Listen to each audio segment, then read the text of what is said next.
So perhaps you can introduce yourself to our listeners. Yep. So a bit of a backstory on myself. I'm 25 years old as of 2 weeks ago now. 3 weeks after actually. Started my entrepreneurial journey about 3.5 years ago, more or less. It's been a long journey for me at least.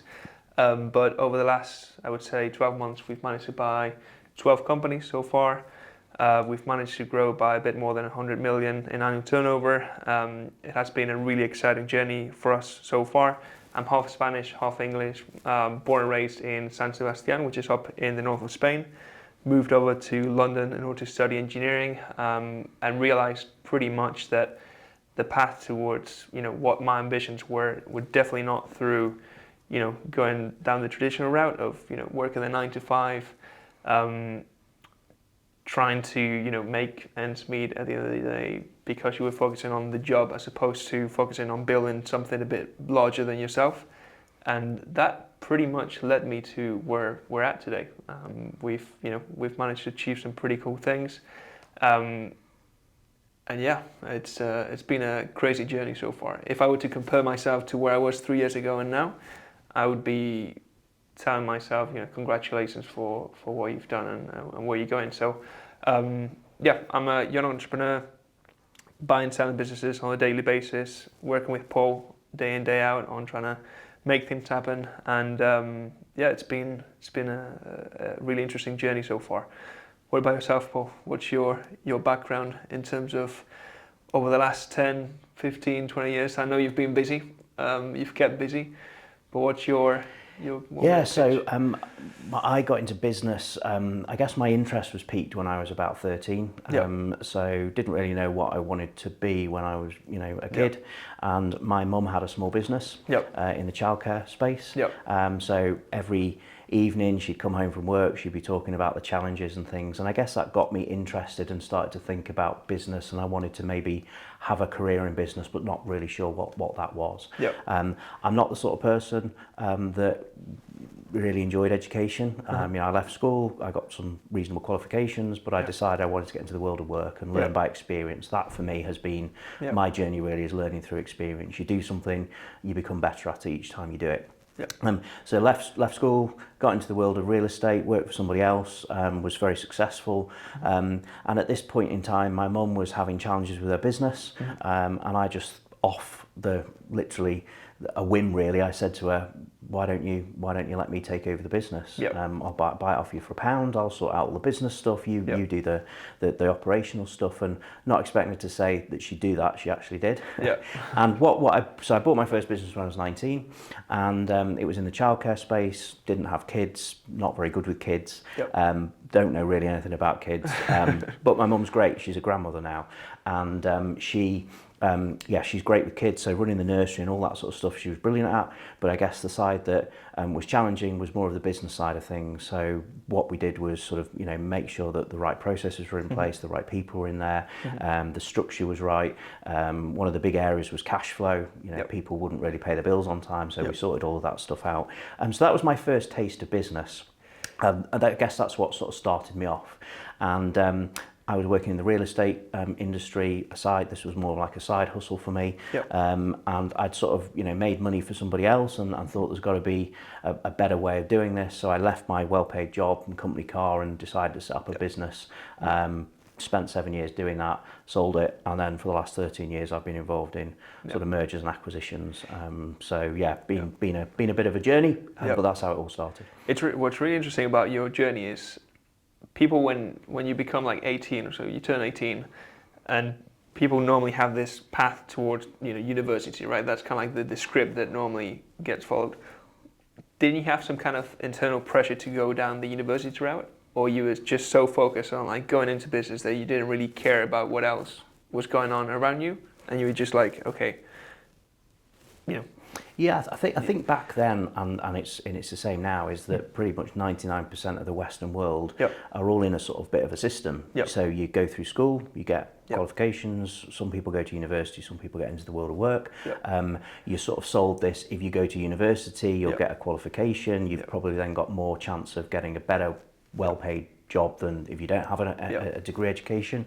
And then you work for 40 years and then you die, and or you get a pension and then you die, and it's like, well, what's the point of that? So I don't have anything against university education at all, but I just think that for me, that didn't fit for me, and I think that you're only on this planet once, and it's better to make the most of it.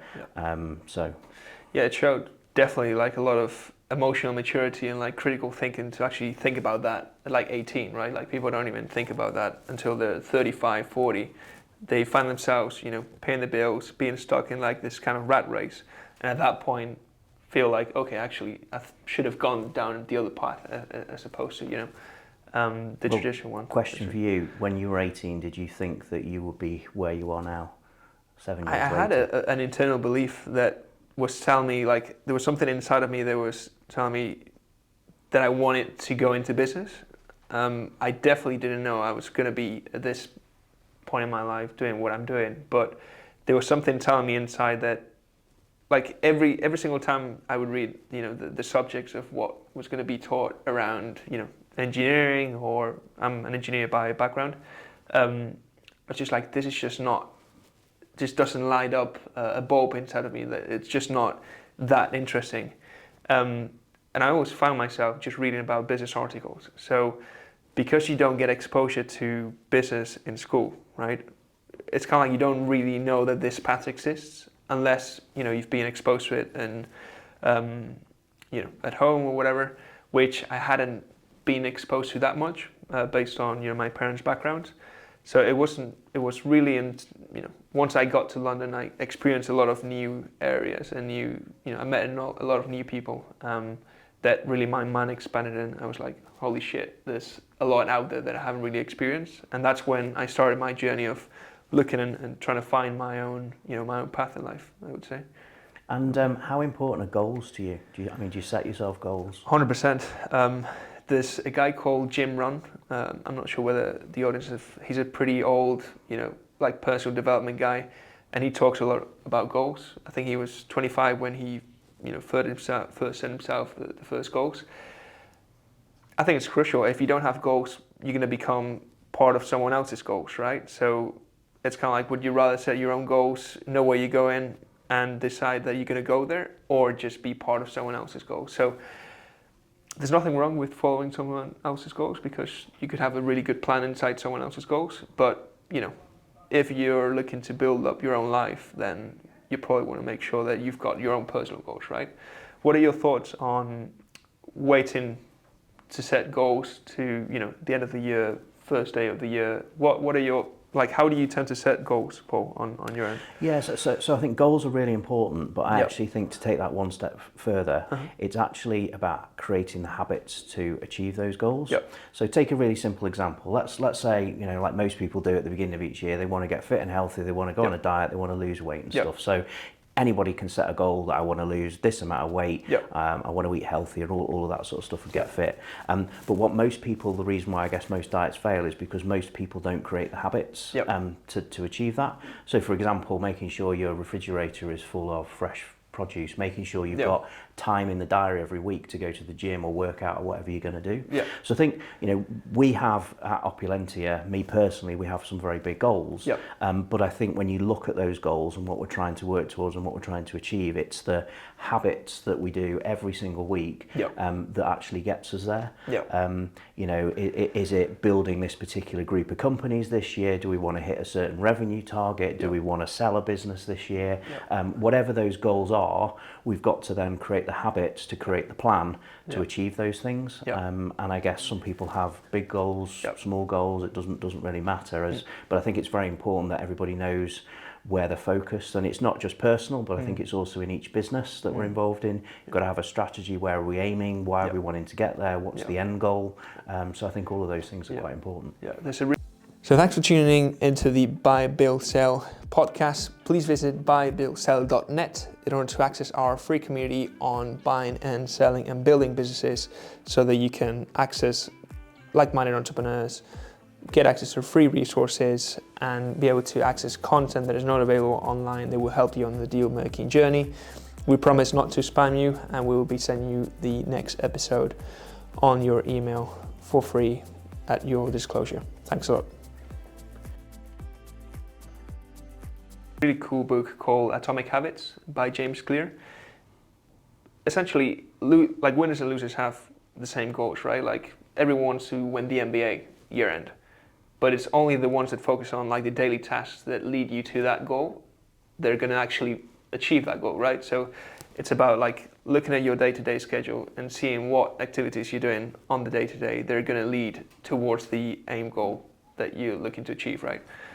And if you just focus on that, then you're going to achieve the goal. It's just like a consequence of doing your actions that is actually going to make it, right? I think to give like an example of that, we work with joint venture partners, don't we? Yep. So people that want to get into mergers and acquisitions, maybe they've not done it before, Yep. and they want to work with an experienced partner that can help them and guide them on that sort of journey. And I guess when we start talking to new joint venture partners who have not done this before, it's, you know, that their goal is they want to get their first deal. Yep. You know, if is that in 6 months, 12 months, whenever. Yep. But it's actually the habits that sit behind that. Yep. So, you know, if you want to buy a business, well, where's that business? How are we going to find that business? Who are we going to approach? How are we going to approach them? Yep. So one of the ways we source deals is using like social media or Yep. direct mail, where we'll write to a business owner, for example, and it's about making sure that you've got time in the diary, that first deal you want to do. Yep. You know, are you doing your sourcing? If you're doing your sourcing, you're going to be having conversation with business owners, Yep. and then you're on your way to actually achieving that first deal. Yep, 100% agreed. I think let's put the M&A example to start with. Everyone wants to understand all the processes that go into making a deal happen, but there's a first step that needs to happen in order to get through that process, right? Which in this case is getting deal flow. And you're 100% correct on that. Just focus on the small habits that lead you to the goal, and you probably achieve the goal, maybe not this year, but in 2-3 years' time. If I look at my goals in 2019, I've actually got a list here in my notes. Everything has been achieved, like literally everything.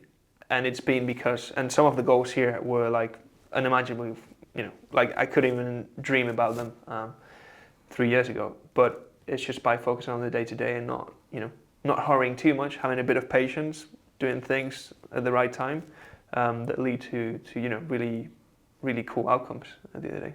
What do you think the most important qualities, you know, if you, there's this, it's, entrepreneurship is described as being this glamorous thing, but I actually think it's probably one of the toughest career choices you can follow. Yeah. You know, most businesses in the first 5 years fail. Yeah. And you know, a lot of people think, oh, it's really cool to run your own business and be an entrepreneur and stuff, but actually most entrepreneurs don't really make much money. Most of them fail. What would you say are the sort of key qualities that you need to really succeed in, you know, owning a business or buying a business or entrepreneurship in general? So I think it depends on where you're at. If you're starting a business, I think the most important thing is sales, like generating income. If you don't generate income, it's like oxygen. You can't breathe and you don't have a business. If you don't have income, you've got a hobby. If so, like it's just something that you're doing that doesn't generate you income. So I think first of all, sales. If I were to ask myself, say 3 years ago, patience and focus, I think that's really important. When you're starting out, you've got so many options that you can go after. You can go into like M&A, e-commerce, you can go into real estate. So I think the number one thing I would focus on is become the best at what you do. So if you're going to pick something, pick that, stay at it for 5 to 10 years, become really good at it. And then focus on, you know, improving every single thing that you do on the day-to-day.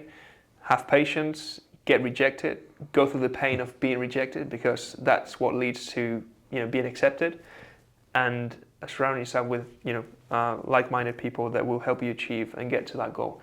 If you look at this, the typical thing where you become like the 5 people you hang around with the most, it's true, because, you know, you get influenced when you're, you know, on a bad position, or you're like down for whatever reason on a day. If you've got friends that are constantly, you know, doing things that you shouldn't be doing, then it's going to lead you through that path, right? So you want to make sure that you've got good influences around you.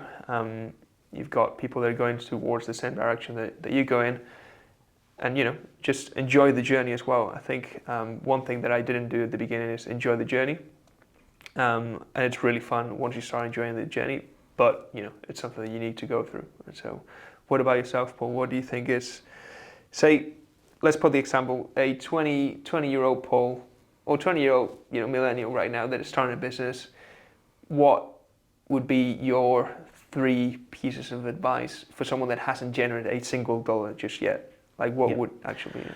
So I think if I go back to my journey and where I was at 20 years of age, I thought I ruled the world, I knew everything, I was leaving my job, I was going to start this business, I had this grand plan, I was going to create this multi-million pound business, and I literally mapped everything out. I'm quite a methodical person, and I literally wrote a spreadsheet of every single step and came up with this really detailed plan.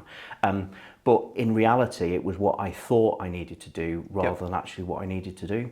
So on that journey of building that recruitment business, it almost went bust 3 times. In the end, it was all successful, and we worked it out. But I think one of the biggest things for me was making sure that I had a mentor, someone that had been there, done it, worn the t-shirt. So I started in this brand new sector, didn't have any experience in, dabbled around a bit, thought I had a business, didn't really. And I found this guy that ran a multi-million pound recruitment business that sold recruitment franchises. And I originally thought, well, I'll go and talk to this guy about buying a franchise, and I'll learn everything there is to know about running a recruitment business, and I'll have a successful business.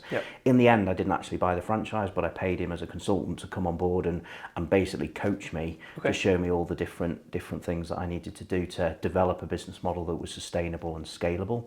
And that was the real issue, really. In that we sort of had this really great idea, but it wasn't really scalable because it was too labour intensive. So we looked at automation and efficiencies and all of those sorts of things. But I think it was having that experience and that mentor. So I think that's really the first most important thing. And the second thing is that as a business owner or an entrepreneur, you've got to be able to sell. There's so many people that you see on some of these business programs. So like I'm a big fan of Dragon's Den, and you see these entrepreneurs going on there pitching this brand new product that they've invented, but then when it gets to the crunch, it's not even generating revenue. They spent all this time designing this amazing product, but they've not actually gone out and tested the market and sold it. So I think as a business owner, you've got to be able to sell. So it doesn't mean to say that you can't hire salespeople that are going to sell on your behalf in your business, but you've got to be able to actually do it yourself. I think is the second thing. And the third thing that's really important in any business is you've got to have financial control. You've got to understand the numbers. So you don't need to be an accountant. I'm not an accountant, but I understand what a balance sheet is. I understand what a P&L is. I understand that you need to have more cash coming in than going out, and that's, I guess, the fundamental reason why most startups tend to fail in the first 5 years, is really having a good understanding of that whole numbers piece. So you don't need to become an accountant, but you do need to understand about it. I mean, you can go on YouTube and watch videos on all this sort of stuff, or you can go and network and talk to accountants, and or you can hire accountants that work with you that can do all of that piece, but you've got to have that sort of understanding and oversight. So for me, they would be the fundamental things that if you can start to get those things right, then you're sort of halfway there. So let's say, okay, you've built a business, you're now making a couple million a year in turnover, say 3, 4, 5 million, and you want to take this to like 20, 30, 40, 50 million. Okay, you've got this big ambitious plan. What will be your new piece of advice to Paul at, say, 28 years old, if you wanted to get to 50 million in turnover and you're currently at 3 to 10 million? Okay, what would be your new piece of advice? Because it's different, right? Yeah, sure, absolutely. I mean, most businesses, as I've said, fail unfortunately in the first 5 years. Only 1% make it to £1 million revenue, and only 0.1% make it to 10 million. And the stats are even less to get to 100 million. And I think that once you've got the right people in the right places doing the right things, you've got good sales and marketing, you've got good financial control, then you've got a business that should be churning out a reasonable profit every year, and you can choose to reinvest some of those profits into the business to make it bigger and better. So maybe improved marketing, or opening in a new country, or expanding somewhere in a geography that you're not. You can do all of those things, but I think expanding a business organically is pretty tough. Even the best businesses typically will see maybe 10 to 15% growth rates every year. So, it's probably going to take you a good 5 years to double the size of your business, and that's assuming that everything's going well. And I think when I had my paradigm shift from sort of being in a business, starting it, growing it, for me, discovery, mergers and acquisitions was absolutely the sort of almost like holy grail moment. I just thought, instead of me spending a year devising a new marketing strategy to get new customers and maybe grow the top line by 10 or 15%, I could just go and buy a business in the afternoon and I could double the size of my business just through an acquisition. So I think any business that sort of perfected a business model, made it work, should definitely have a mergers and acquisition strategy. If you're a 5 million turnover business and you want to get to 50 million or even 100 million, I'm not saying it's impossible, because there's clearly people out there that have done it, but I think one surefire way of being able to get there and do that really, really quickly is go and buy businesses, go and buy your competitors, go and buy something in your supply chain, bolt them into your business, become a larger group, and that creates much greater value in a much shorter period of time. That's also one of the big paradigm shifts that I saw. Like, starting a business, it's so hard because you don't normally have capital. You don't really have a lot of people around you to help you out, such as employees, management teams, and so on. Financial control is probably out of control because you're sending out the invoices, you're receiving the money, you've got to track the money. There's a lot of detail that goes into it. And once you start growing, you need to go through the process of hiring, firing, seeing whether there's a right culture fit. Whereas if you buy a business, everything's already there. So it's kind of like it's a different skill set that just 10x is essentially the outcome that you can I mean, don't get me wrong, like I think, if I knew everything I knew now, would I start my recruitment business? And I'm going to answer this question probably in a bit of a contradictory way. In reality, probably not, because a brand new business doesn't have a name, it doesn't have customers, it doesn't have cash flow, where if you go and buy a business, then it's got all of those things. Even if it's a crappy business that doesn't have the best sales and marketing, it's still got cash flow. It's still got a brand. Even if the brand isn't great, you can fix that, but it's better to do that from a starting point of having something than starting everything from scratch.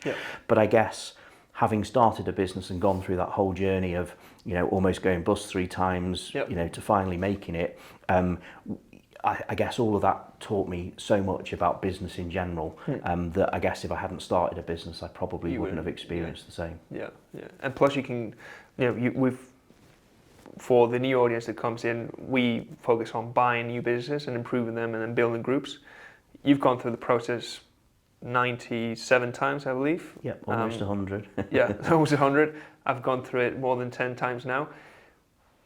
What would you say, we're talking about relatively big numbers for like the typical entrepreneur that's starting out, so like multi-million pound acquisitions, right? First one could be luck, second one could be luck, but once you've gone through it 97 times, it's not luck, right? So what's your thinking about luck in business, right? Because there's a lot of, in the startup world, this typical unicorn that makes it $1 billion valuation, but there's so many that, fail along the way. You mentioned that at the beginning, like 95% don't really make it. A lot of tech businesses just go bust. Whereas there's this SME market where there's like millions and millions of business owners that have really good established businesses with a good asset base, good revenues, good profit margins, things like that, that are just there ready for you to grab, right? And there's no real luck behind buying a business that's making multi-million pound turnovers. What's your thought process on luck in business?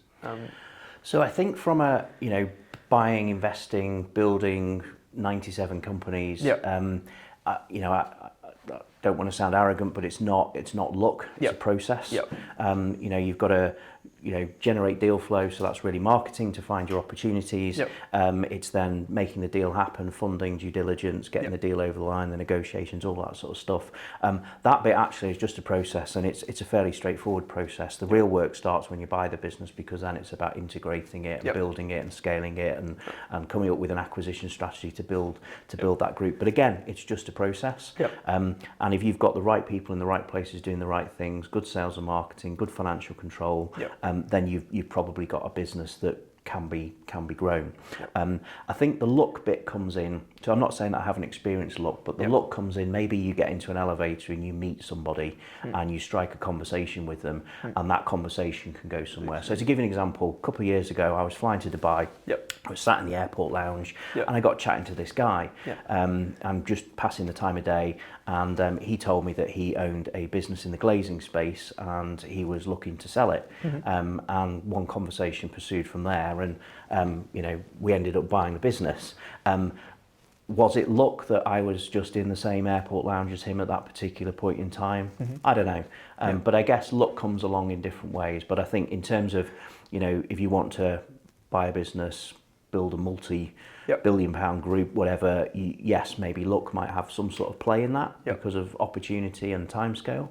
But it's following a process. If you didn't have any luck, that example with the glazing business, I could have gone and looked for glazing businesses in the UK in that particular geography. I could have written to the owners, I could have had conversations with them, and I could have had a chat with someone that might be thinking of selling their business. So I could have created that same opportunity, but it was just luck that, Yeah, I totally agree. I think luck comes when you prepare to take an opportunity, and for the variables at that point in time just join it themselves, and you're able to strike it at that moment in time, right? But if you don't prepare yourself and you don't get exposure to the right kind of opportunities, you could have not gone into the lounge. You could have gone to the typical public area of the airport, which is probably not going to be as filled with business owners as the other part, right? So it's just like you're exposing yourself to more opportunities if you focus on making sure that you're in the right place at the right time.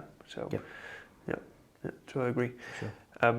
I think if you live in the first world country, I mean, to be honest, you're lucky already because you've got access to so many opportunities. Like, if you use LinkedIn, Twitter, you're able to access people that 10, 20 years ago were just like unreachable because you need to have an introduction and maybe you don't have a network that you can access. So I think if you're clever enough and if you're hungry enough, there's no reason why you can't really, access opportunities and build yourself up. That's my personal stand on that front. So let's say someone that's starting out. So one of the conversations that I've had with one of the people that applied to one of our job positions in Upper Capital was, what strategy would you use if you were coming out of university or you just finished school or whatever, 18, 22, and you're coming out into the job market and you want to find the ideal position, with what you've currently got, which is maybe a title. So you've got this paper that's telling you that you're an engineer, you've studied business and so on, but you want to access opportunities that you probably wouldn't be able to access. What would be your piece of advice for someone that's 22, 18, just starting out, that wants to get into the right circles? What would you advise him on doing? So I think there's a few things. I think firstly, based on my own journey, if I had it again, I think getting mentors, people that have been there, done it, worn the t-shirt before. So for example, at Opulentia, every summer we'll take a batch of interns that will come and work with us, and that will give them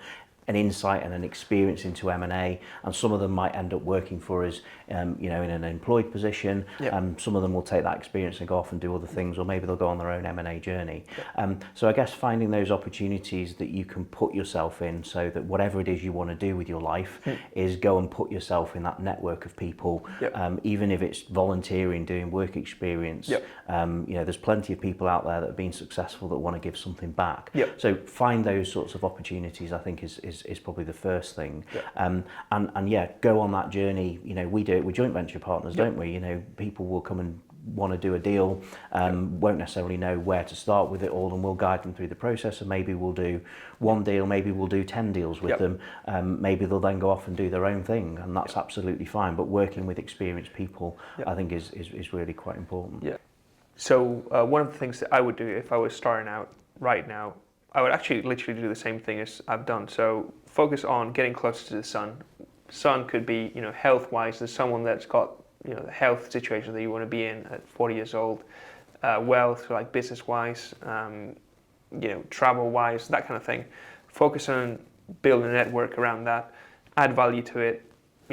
See how you can help each other, and that's going to bring or open opportunities for you that you don't even know right now that could at some point really help you out. Focus on making sure that you get around the right people, helping out, and maybe working for free, maybe offering some marketing advice, maybe changing something on the website, design. There's so many small skill sets that really busy people don't have time for, but that would really welcome that kind of help, and making sure that you try and add value on that front is going to really open up some doors for you. Yeah, I think one of the entrepreneurs that inspired me back in the day is a guy called Daniel Priestley, and if people are watching this, I'd definitely recommend looking him up. He's written some really great bestsellers, but one of the things he talks about is how to become a key person of influence. So everybody's got to start somewhere, and his story is he was from Australia, he arrived in London in 2006 with literally just a credit card, no money, and he's created a massive business, and arguably in probably one of the toughest cities in the world, London is fiercely competitive, and he's created this amazing business. But he talks in his book about key person of influence is surround yourself with smart people. Look for let's say you're selling a product to the real estate industry. Take a business that I used to be involved in.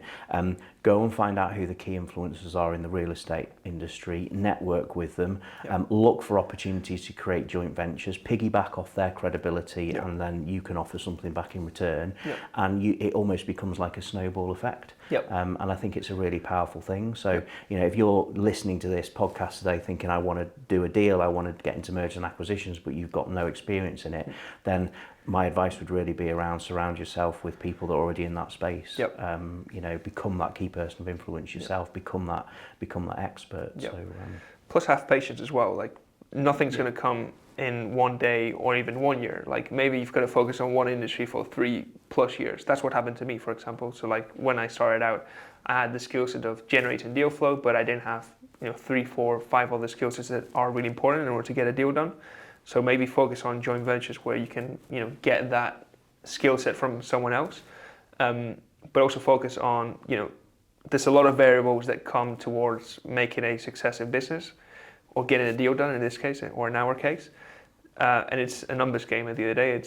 It's a patience game as well. There's really cool correlation with bamboo trees. So like bamboo trees spend about, I think it's in between like 5 to 8 years building themselves up from the ground up, and within like 6 to 8 weeks they grow by like 3 meters without even seeing where they're coming from. And I think it's very much the same when you see someone become really successful after like 5 to 10 years. It's not because they haven't been doing it, it's because all the work that they were doing had been compounding upon each other until the point in which it becomes like a massive public success at that front. What's your experience with patience, Paul, in that regard? Personally, I don't have any. I'm probably the least patient person that you know, but no, that's a bit of a facetious comment. I think you do have to have patience and probably more so perseverance. You've got to be tenacious, you've got to keep going, you'll get knockbacks. You've still got to be able to pick yourself up, and part of that is having the patience to understand what went wrong and learn from it and look at how you could do it differently next time. I think most entrepreneurs tend to actually lack patience.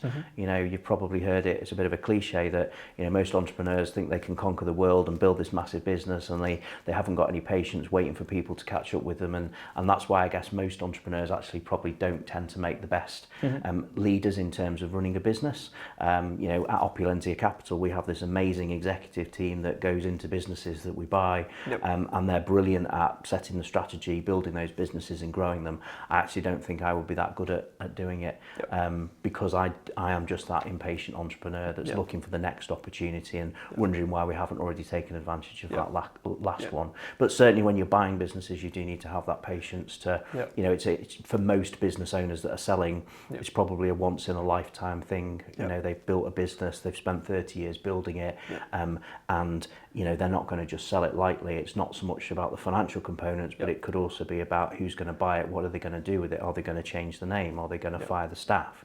Certainly our model is not to do any of those things. We want to build upon that legacy, but I think you've got to have patience to understand that journey that the business owner is going to go through to come to that realization. I mean, some of the deals that we've done, I mean, we were speaking about one earlier today, you'd made initial contact with them 3 years ago. It was like 2020 when we first had contact, and like 3 years later, out of the blue, he came back to me. And that's when I talked about there's a lot of variables that need to come to place in order to get a deal done in this case. And sometimes it's just timing, right? It could be the right person with the right team that wants to do the deal, but it's just not the right timing. Sometimes it's just the financing market. Other times it's just due diligence. Like there's a lot of things that need to be aligned in order to get a deal done, and it's patience and it's there's a guy called Gary Vaynerchuk that talks about micro speed, macro patience. So it's pretty much, you want to be really focused on like being really quick on the day to day, boom, boom, boom, boom, boom, but you need to be really patient on the long term. And if you combine both, I think that's what I've learned about yourself, Paul. You're like really quick and you get things done on the day to day really quickly, but you also have you're able to release and have patience on the long term. So yeah, really interesting business lesson there. For sure. So I think to wrap up today, thank you for listening, tuning in. I think, hopefully what you've heard from us today is that, anyone can make it. I'm just a regular guy that came from England, left school with some qualifications, and we've created a business off the back of it. I think patience is very important. I think surrounding yourself with great people, mentors, coaches, and having that focus is really, really quite important. Anything totally to add agree. before we wrap up Yeah, today? no, totally agree. I think focusing on being the best in my case is just like focus on being the best within your industry. Opportunity will start coming to you, and it's just about being within one industry for more than 5 to 10 years and seeing how your efforts compound upon each other, and getting things aligned in order to achieve whatever you want to achieve. Thank you for tuning into our podcast today. Have you tried our free survey to assess your skills as a deal maker? Visit www.buybuildsell.net/survey to take our free survey and assess your skills as a deal maker.